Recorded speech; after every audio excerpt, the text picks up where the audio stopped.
Have you ever noticed how easy it is to let anger take the wheel when things don't go our way? I have.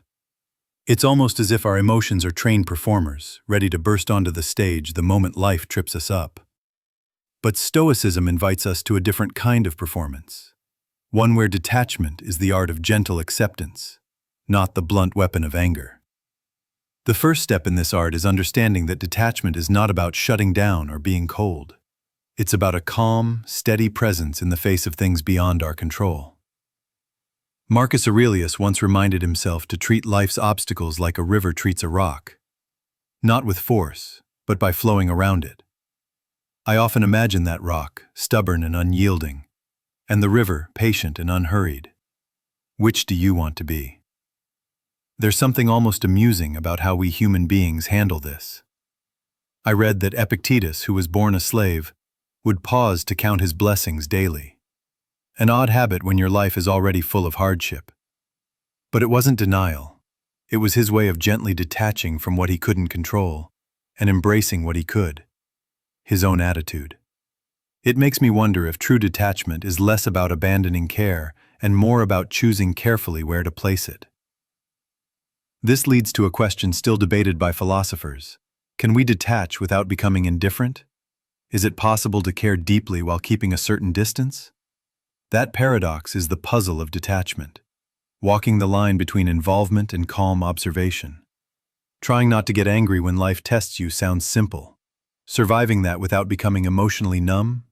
Now that's the real challenge. So before you relax, take a second to like the video and subscribe, but only if you truly enjoy what I'm building here. And if you want, leave a comment with your location and what time it is where you are. If you found this video helpful, please like and subscribe so we can continue exploring deeper Stoic lessons together each day.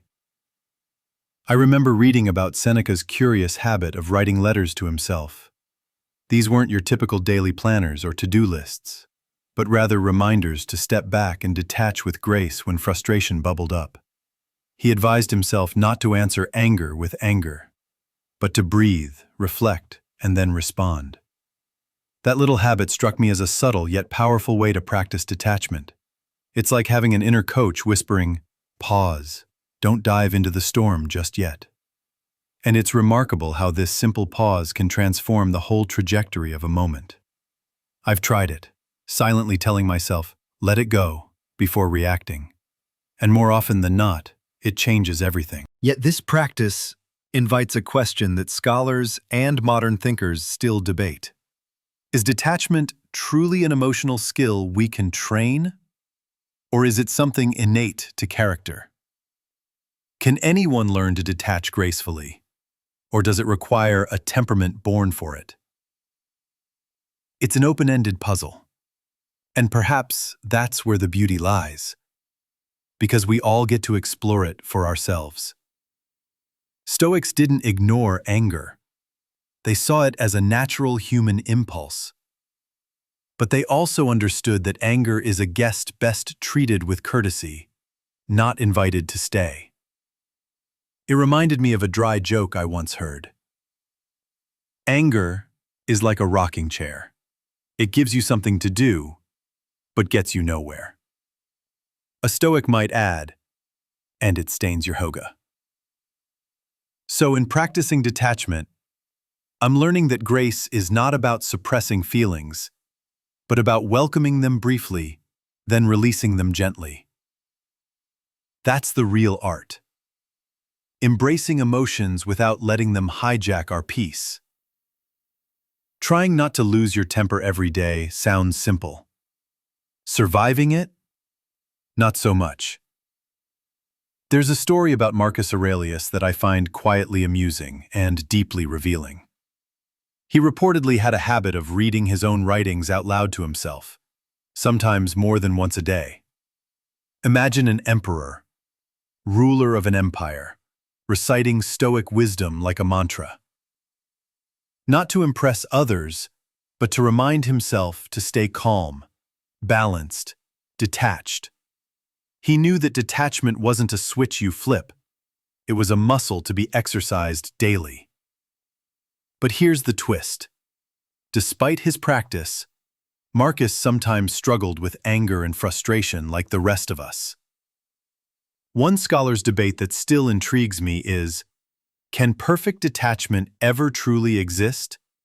Or is it more of a horizon we move toward, but never fully reach?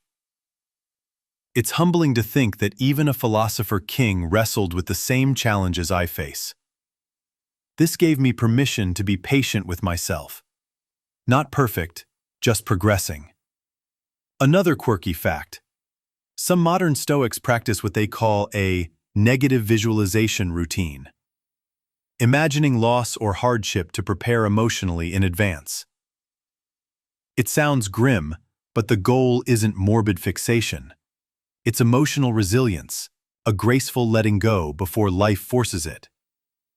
It's like rehearsing detachment, so when the real test comes, you don't snap, but bend like a reed in the wind. A dry joke from this practice. If you think losing your keys is bad, try losing your temper first. That thought alone can be enough to stop me from snapping on a bad day. Detachment isn't about becoming numb or indifferent. It's about choosing what deserves your energy. It will shake your calm, throw unexpected storms your way. But remember, these moments are fleeting, mere ripples on the vast ocean of your being. True strength doesn't come from controlling the uncontrollable. It arises from a stillness within, a space where anxiety loses its grip and peace quietly takes its place. Letting go isn't surrender. It's an act of grace, a conscious choice to release what drains you. I invite you to practice this every day.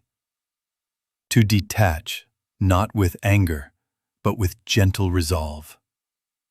So, before you relax, take a second to like the video and subscribe, but only if you truly enjoy what I'm building here. Please share your thoughts below. Tell me where you are and what time it is where you watch. If you found this video helpful, please like and subscribe so we can continue exploring deeper Stoic lessons together each day. Let go of what you cannot control and find freedom in the calm that follows.